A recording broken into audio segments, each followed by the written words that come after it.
जय हिंद सभी प्यारे दोस्तों को। आज हम बायोलॉजी का पार्ट 1 हो चुका है। पार्ट 2 कोशिका सिद्धांत, संरचना, कार्य। जंतु कोशिका एनिमल सेल कहते हैं। बायोलॉजी का पार्ट 2। निम्नलिखित में से कौन सा कोशिकीय घटक अधिकांश प्राकेंद्रीय में मौजूद नहीं होता है? केंद्रक झिल्ली में कोशिका के केंद्रक का वह भाग कोशिका घटक जिसकी अधिकांश प्राकेंद्रीय मौजूद नहीं होती है उसे केंद्रक झिल्ली कहते हैं। ये दोहरी परत की एक झिल्ली है जो केंद्रीय के चारों ओर से घेरे रहती है, जिसमें से बाहरी झिल्ली तथा प्रतिद्रवी जालिका से जुड़ी होती है, जिस पर राइबोसोम भी पाए जाते हैं। कोशिका में केंद्रक की खोज रॉबर्ट ब्राउन ने 1831 ईस्वी में की थी, जो कोशिका का केंद्रक कहा होता है। मानव कोशिका में ग्लूकोज के विघटन द्वारा ऊर्जा का निर्माण होता है। ग्लूकोज के विघटन के लिए इनमें से किसकी आवश्यकता होती है? Question number 1 oxygen. मानव कोशिका में ग्लूकोज के विघटन द्वारा ऊर्जा का निर्माण होता है। ग्लूकोज के विघटन के लिए ऑक्सीजन की आवश्यकता होती है। अधिकांश कोशिकीय प्रक्रिया के लिए ऊर्जा मुद्रा क्या होती है? एटीपी। अधिकांश कोशिकीय प्रक्रियाओं के लिए एडिनोसिन ट्राइफॉस्फेट ऊर्जा मुद्रा होती है। एटीपी एक जटिल कार्बनिक रसायन होता है एवं ये जीवित कोशिकाओं आदि में पाया जाता है, जो ये जीवित कोशिकाओं के कई प्रकार के अलग अलग प्रक्रिया के चलने के लिए ऊर्जा आदि प्रदान करने का कार्य करता है, जैसे कि आवेग प्रसार, मांसपेशियों का संकुचन, रासायनिक संश्लेषण आदि। किस कोशिका की आत्महत्या की थैली के रूप में जाना जाता है? क्वेश्चन नंबर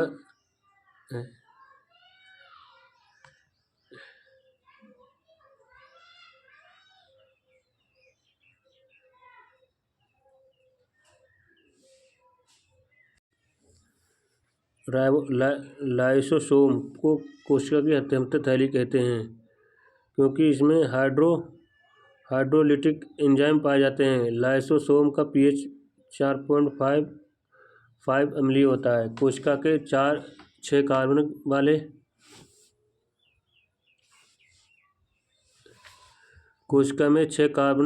कार्बन वाले अणु ग्लूकोज के 3 कार्बन वाले अणु पाइरूवेट में विघटन की प्रक्रिया कहाँ होती है? ए कोशिका ध्रुव में। कोशिका में 6 कार्बन अणु ग्लूकोज के 3 कार्बन वाले अणु पाइरूवेट में विघटन की प्रक्रिया कोशिका ध्रुव होती है। कोशिका ध्रुव एक जैसा पदार्थ है जो कोशिका झिल्ली एवं केंद्रक के बीच में पाया जाता है। कोशिका के अन्न अथवा कोशिका ध्रुव में ही पाए जाते हैं, जैसे माइटोकॉन्ड्रिया, गोल्गी, राइबोसोम इत्यादि। प्रोकैरियोटिक राइबोसोम की उप इकाई संरचना क्या होती है? सी 50S और 30S। प्रोकैरियोटिक राइबोसोम कोशिका की जीव ध्रुव झिल्ली से जुड़े होते हैं, जो 50-20 नैनोमीटर आकार की होती है और 2 उप इकाइयों को 50 और 37 की बनी होती है, जो आपस में मिलकर 17 प्रोकैरियोटिक राइबोसोम बनाते हैं। राइबोसोम के ऊपर प्रोटीन संश्लेषण होती है। प्रोकैरियोटिक सेल की कुछ विशेषताओं का उल्लेख नीचे दिया गया है। विकल्पों में गलत विकल्प का चयन कीजिए। झिल्लीबद्ध कोशिकाओं की मौजूदगी। प्राकेंद्रिक कोशिका की प्रमुख विशेषता, ये अत्यधिक छोटे आकार की एकल गुणसूत्री होती है। इसका नाभिकीय क्षेत्र केंद्रक गाव कहलाता है। प्रोकैरियोटिक जीव या प्रोकैरियोटिक ऐसे जीवों को कहा जाता है जिसकी कोशिका झिल्ली बंद केंद्रक में नहीं पाई जाती है। जब एटीपी में टर्मिनल फास्फोलिगेट को जल के उपयोग द्वारा जो तोड़ा जाता है तो किसकी ऊर्जा मुक्त हो जाती है? सी 30.5 किलोमोल। संश्लेषण अणु एटीपी का उपयोग कोशिका के अन्य सभी गतिविधियों को बढ़ावा देने के लिए किया जाता है। इन प्रक्रियाओं को एटीपी टूट जाता है जो एक निश्चित मात्रा में ऊर्जा पैदा करता है जो कोशिका में होने वाली ऊष्मा शोषी अभिक्रिया को चला सकता है। इस प्रक्रिया जब पानी में उपयोग करते हैं एटीपी टर्मिनल फास्फोलिगेट को तोड़ देता है। अब 30.5 किलोमोल के बराबर ऊर्जा निकलती है।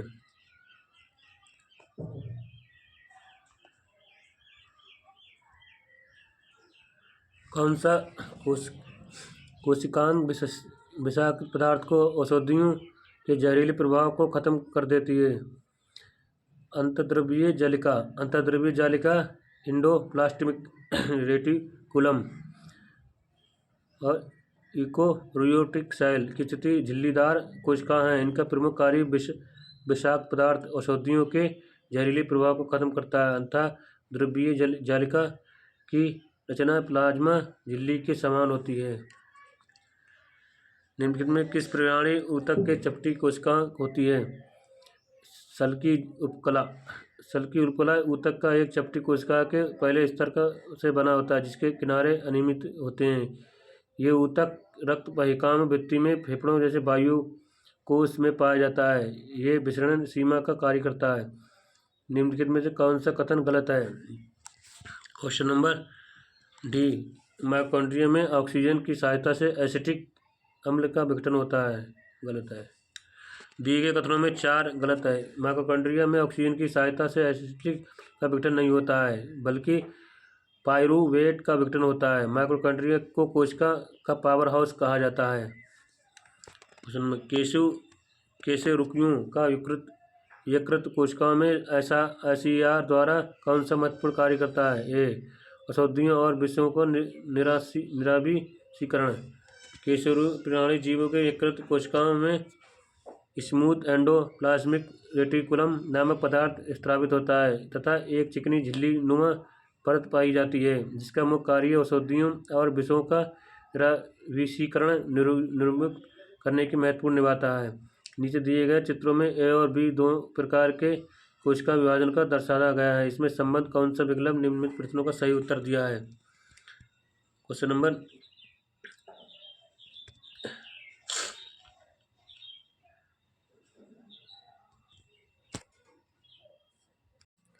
कोशिका विभाजन 2 प्रकार से होते हैं, समसूत्री विभाजन, अर्धसूत्री विभाजन। अर्धसूत्री विभाजन युग्मों के निर्माण के लिए जनन कोशिकाओं में होता है। निम्नलिखित में किस कोशिकीय घटक को कोशिकाओं की प्रोटीन कारखाने के रूप में जाना जाता है? ए, राइबोसोम। राइबोसोम की कोशिका प्रोटीन के कारखाने के रूप में जाना जाता है। राइबोसोम आरएनए और प्रोटीन दोनों से बनी एक अंतर कोशिकीय संरचना और ये कोशिका प्रोटीन संश्लेषण का स्थान है। निम्नलिखित में किस कोशिका का पावर हाउस कहा जाता है? कोशिका का पावर हाउस माइटोकॉन्ड्रिया कहा जाता है। सभी रासायनिक क्रिया को करने के लिए माइटोकॉन्ड्रिया एटीपी के रूप में ऊर्जा प्रदान करती है, इसलिए उन्हें कोशिका का बिजली घर पावर हाउस भी कहते हैं। इसकी खोज 1857 ईस्वी में अल्बर्ट वॉन कोलिकर ने की। यूकेरियोटिक कोशिकाओं में निम्न में से किस कोशिका का आत्महत्या थैली कहा जाता है? लाइसोसोम को आत्महत्या थैली कहा जाता है। लाइसोसोम एक झिल्ली अबंध कोशिका जिसमें प्रचुर मात्रा में अम्लीय हाइड्रोलेजेज एंजाइम पाए जाते हैं जो सभी प्रकार के जैविक यानी कार्बोहाइड्रेट, प्रोटीन, लिपिड और न्यूक्लिक अम्लों के पाचन करता है। प्रोकैरियोटिक कोशिका और परिपक्व आरबीसी को छोड़कर अन्य सभी कोशिकाओं में पाया जाता है अपद्रव्य जालिका के द्वारा।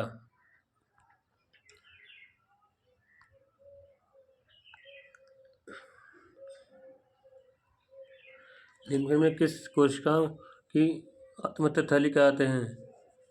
D, lysosome. स्लाइडेन और स्वान द्वारा किए गए कोशिका सिद्धांत इनमें किसी को जीव लागू नहीं होता है? विषाणु पर स्लाइडेन और स्वान द्वारा दिया गया कोशिका सिद्धांत कवकों, जंतुओं, शैवाल पर लागू होता है, जंतु विषाणु पर लागू नहीं होता है। रॉबर्ट हुक द्वारा कोशिका की खोज किस प्रकार की गई? कार्क का निरीक्षण करते हुए। कोशिका की खोज रॉबर्ट हुक द्वारा 1665 ईस्वी में किया गया। इनमें कार्क का स्लाइड का सामान्य आवर्धन यंत्र की सहायता से अध्ययन किया है। कार्क का पेड़ की छाल का एक भाग है। उन्होंने कार्क की पतली स्लाइस ली गई उसका सूक्ष्मदर्शी की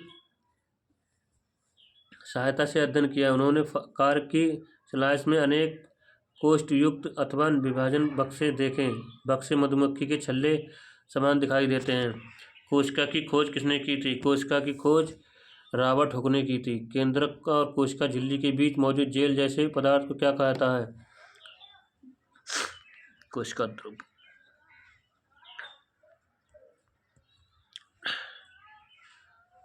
कोशिका जीवों के आधार पर मूलभूत संरचना एवं कार्य इकाई का ये विशिष्ट प्रकार की झिल्ली है। कोशिका की संरचना कोशिका झिल्ली, कोशिका ध्रुव तथा केंद्रक से मिलकर होती है। इन्हें कोशिका कहते हैं। कोशिका ध्रुव एक जेली जैसा पदार्थ होता है जो कोशिका झिल्ली के केंद्रक के बीच पाया जाता है। कोशिका ध्रुव में अनेक कार्बनिक तथा अकार्बनिक पदार्थ होते हैं। कोशिका के अन्य संगठन अथवा कोशिका ध्रुव में पाए जाते हैं। केंद्रक और कोशिका झिल्ली के बीच भरे हुए जेली जैसे पदार्थ को क्या कहा जाता है? साइटोप्लाज्मा। साइटोप्लाज्मा एक जेली ध्रुव जैसा ध्रुव होता है। केंद्रक और कोशिका झिल्ली के बीच पानी की कमी के कारण कोशिका के संकुचित होकर कोशिका भित्ति में अलग होने की प्रक्रिया क्या कहलाती है? प्लाज्मोलिसिस। कोशिका के पावर हाउस के रूप में किसे जाना जाता है? माइटोकॉन्ड्रिया को। कोशिका का बाह्य अतः आवरण जो कौन सा है जो कोशिका के अवयवों को उसके बाह्य आवरण के अलग करता है?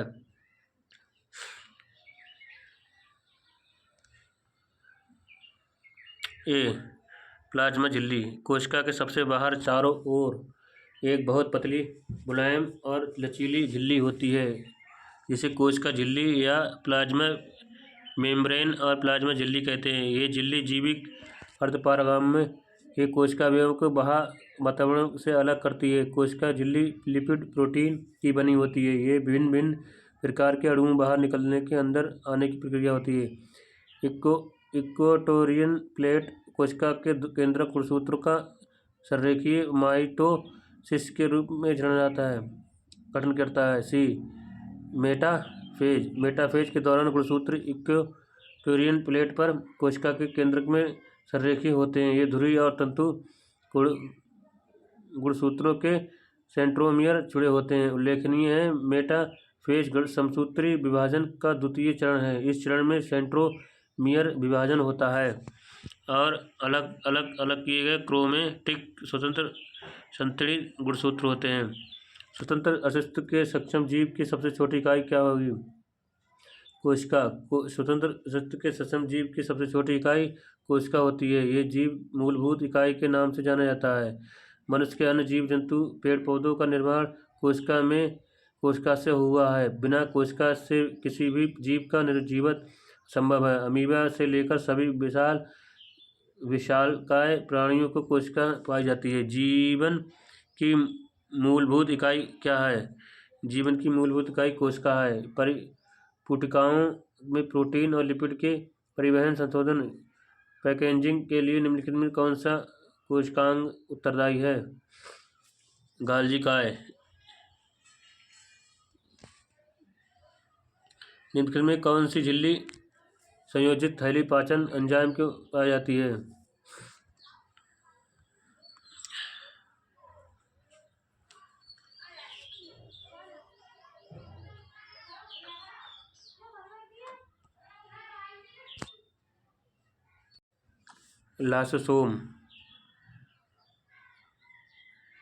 लाइसोसोम की खोज डी डुवे नामक वैज्ञानिक 1955 ईस्वी में की थी। ये अधिकतर जंतु कोशिकाओं में मुख्य रूप से एंजाइम अभिक्रिया करने वाली कोशिकाएं जैसे अग्नाशय, यकृत, मस्तिष्क, गुर्दे आदि में पाए जाते हैं। लाइसोसोम सूक्ष्म गोल इकहरी झिल्ली से घिरी है तथा पाचन एंजाइमों से भरी थैली जैसी संरचना होती है। इसका सबसे प्रमुख कार्य भारी पदार्थों को भक्षण व पाचन करना है। इसे आत्महत्या की थैली कहा जाता है। निम्नलिखित में कोशिकाओं में किसी कोशिका की आत्महत्या थैली कहते हैं? लाइसोसोम की खोज डी डुबे 1955 में की थी। ये बहुत ही सूक्ष्म कोशिकाएं छोटे छोटे पुटिकाओं में के रूप में जानी जाती है। चारों ओर तरफ से पतली झिल्ली होती है। इसका आकार बहुत छोटा होता है, थैली जैसा होता है। इसमें ऐसे एंजाइम होते हैं जिसमें जीव द्रव्य को घुला देने या नष्ट कर देने की क्षमता रहती है। कोशिकीय उपचार को व्यवस्था के विविधान के कारण जब कोशिका क्षतिग्रस्त हो जाती है तो लाइसोसोम फट जाता है। इसमें मौजूद एंजाइम अपनी ही कोशिका का पाचित कर देते हैं। इसका परिणाम स्वरूप कोशिका की मृत्यु हो जाती है। इसे आत्महत्या थैली कहा जाता है। राइबोसोम प्रोटीन से बनता है। राइबोसोम एक जटिल रचना है जो सभी जीवित कोशिका में पाए जाते हैं। ये अर्धप्रदीप्ति जालिका द्वारा जुड़े होते हैं। हरित लवक केंद्रक माइटोकॉन्ड्रिया में भी पाए जाते हैं। राइबोसोम प्रोटीन संश्लेषण नामक प्रक्रिया के अमीनो एसिड से प्रोटीन बनते हैं। प्रोटोप्लाज्मा शब्द किससे कहा जाता है? प्रोटोप्लाज्मा जोहान इवांजेलिस्ट पुरकिंजे। प्रोटोप्लाज्मा का नामकरण पुरकिंजे ने 1839 में किया था। ये एक तरल गाढ़ा रंगीन पदार्थीय लसा वजन युक्त पदार्थ है। जीव की सारी जैविक क्रियाएं इसी के द्वारा संपन्न होती है। इसलिए जीव द्रव्य को जीवन का भौतिक आधार कहते हैं। कोशिका की एक प्रक्रिया अपशिष्ट निस्तारण प्रणाली है। वे किसी भी बाह्य सामग्री के साथ साथ खराब हो चुकी है कोशिकाओं को पचाकर कोशिका का साफ करने की मदद करते हैं। लाइसोसोम कोशिका की एक अपशिष्ट निस्तारण है। जो लाइसोसोम का मुख्य कार्य है पाचन करना होता है। ये मृत कोशिका के निष्कासन करता है, अर्थात अपशिष्ट पदार्थों को निष्कासन करता है। लाइसोसोम यूकेरियोटिक कोशिका में पाए जाते हैं। ये कोशिका का पचाकर कोशिका को साफ कर रखता है। मदद करने के लिए ये साफ कोशिका का तलाश करते हैं।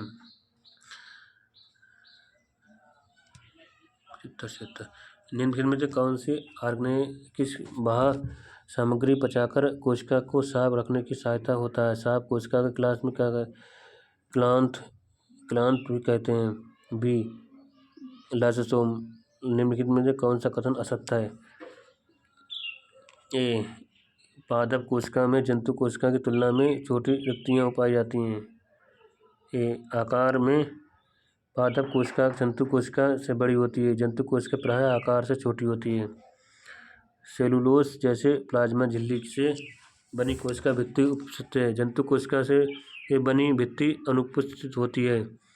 पादप में रसधानी रिक्तियाँ बड़ी होती हैं। जंतु कोशिका में रसधानी और रिक्तियाँ बहुत छोटी और अस्थायी होती हैं।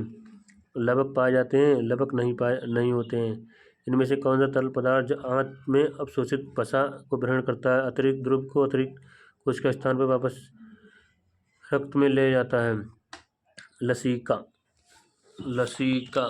एक रंगहीन द्रव्य है जो कोशिकाओं के चारों ओर एक पतली परत के रूप में विद्यमान रहती है। इस द्रव्य में विशिष्ट होते हैं। लसिका पोषक पदार्थ, हार्मोन आदि संवहन करती है। ये अंतआत्मा उपस्थित लैक्टिस वसा का अवशोषित करती है। अतिरिक्त द्रव्य का अतिरिक्त कोशिका स्थान में वापस रक्त में पाए जाते हैं। निम्नलिखित में से अर्धसूत्री के लिए कौन सा सत्य नहीं है?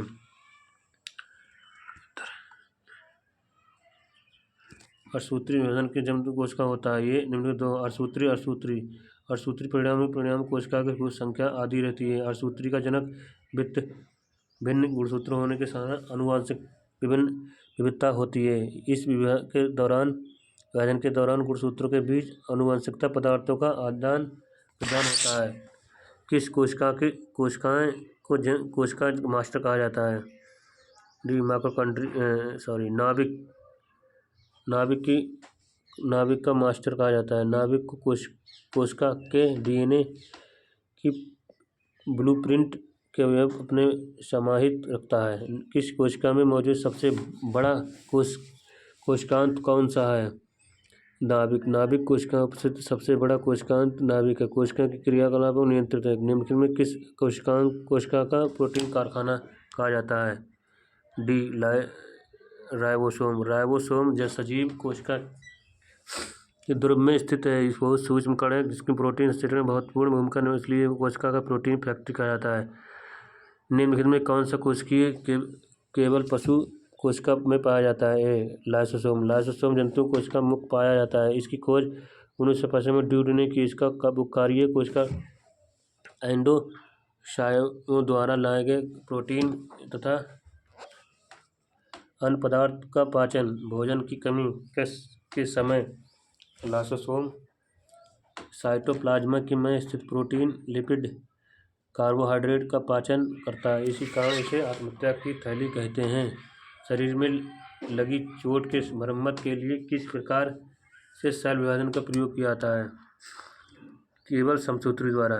शरीर में चोट लगने मरम्मत के लिए समसूत्री द्वारा करते हैं। इसे कोशिका विभाजन भी कहते हैं। इस प्रकार कोशिका विभाजन शरीर के कायिक कोशिकाओं में होता है। इसी प्रकार विभाजन में मात्र कोशिका विभाजन होकर दो समान संपत्ति कोशिका बनाती है। एक कोशिका के शरीर में सबसे बड़ी कोशिका इनमें से कौन सी है? B neuron. जानवरों के शरीर में सबसे बड़ी कोशिका न्यूरॉन तंत्रिका है। ये तंत्रिका तंत्र में स्थित एक उत्तेजनीय कोशिका है। इस कोशिका का कार्य मस्तिष्क में सूचना का आदान प्रदान, विश्लेषण करना। तंत्रिका कोशिका में कोशिकीय विभाजन नहीं होता है, जिससे इसमें नष्ट होने के द्वारा प्राप्त नहीं किया जा सकता है, किंतु इसे स्टेम कोशिका द्वारा प्राप्त किया जा सकता है। निम्नलिखित में कौन सा कोशिका में अधिक मात्रा में होने वाला अणु है? ए ज्यूल।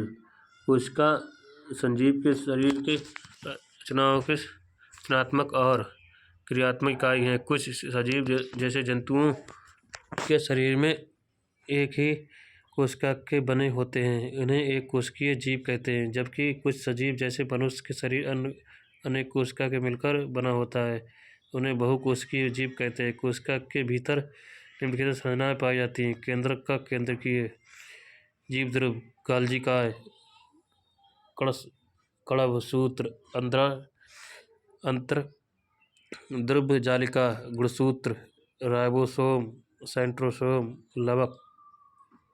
जीव ध्रुव में जल की मात्रा लगभग 80% है। प्रोटीन 15%, वसाएं 3%, कार्बोहाइड्रेट 1%, अकार्बनिक लगभग 1%। कोशिका सिद्धांत निम्नलिखित में किस पर लागू नहीं होता है?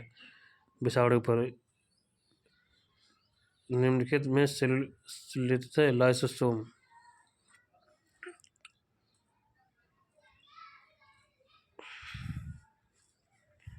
बी लाइसोसोम में आत्महत्या की थैली कहते हैं। डीएनए को गुणसूत्र कहते हैं।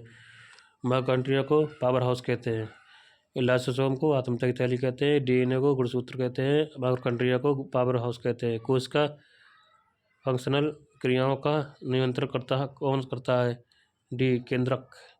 कोशिका प्रकार्यात्मक क्रियाओं का नियंत्रण केंद्रक करता है। कोशिका केंद्रक कोशिका के अधिकांश अनुक्षत पदार्थ होते हैं जो क्रोमोसोम बनाने के लिए हिस्टोन्स जैसे प्रोटीन एवं विशाल विविधता के साथ कई लंबे डीएनए अणुओं के रूप में संगठित होते हैं। इन गुणसूत्रों के भीतर जीन, कोशिका के परमाणु, जीनोम और कोशिका के फंक्शन को बढ़ाने देने के लिए इस तरह संरक्षित है।